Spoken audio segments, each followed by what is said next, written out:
Hello guys, আসসালামু আলাইকুম। সবাই কেমন আছেন? আশা করি ভালো আছেন। আপনাদের দয়ার আল্লাহর রহমতে আমিও ভালো আছি। আজকে পবিত্র জুম্মার দিন, শুক্রবার, ছোটোখাটো ঈদের দিন। তাই সবাই চেষ্টা করে এক টুকরা হলেও মাংস খাবার জন্য। তাই আমি আজকে রান্না করব আধা কেজি গরুর মাংস। যেহেতু আমরা বাড়িতে মানুষের সংখ্যা খুবই কম, মাত্র 3 জন, সেজন্য আধা কেজিতেই এনাফ। তাই খুবই সহজ উপায়ে গরুর মাংস রান্না করতেছি। আপনারা চাইলে এই ভিডিওটি দেখে অবশ্যই রান্না করে নেবেন, তাহলে দেখবেন খুবই টেস্টি হয়। অল্প মশলা দিয়ে এভাবে রান্না করলে শরীরের জন্য তেমন ক্ষতিকর না।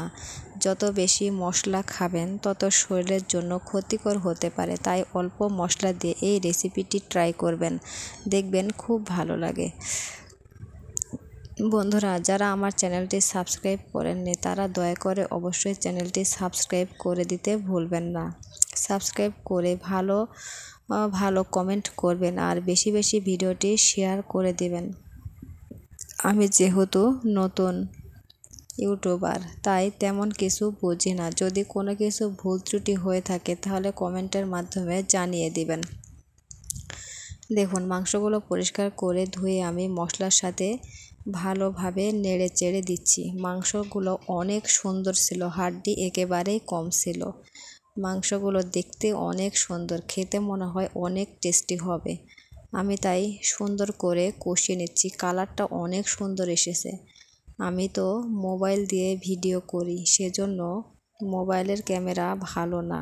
এই কারণে অনেক সময় কালারটা তেমন ভালো দেখায় না, কিন্তু বাস্তবে কালারটা অনেক অনেক সুন্দর। দেখে জিভায় জল চলে আসবে। দেখুন তো, দেখে মনে হচ্ছে কালা ভুনা রান্না করতেছি। কি সুন্দর কালার।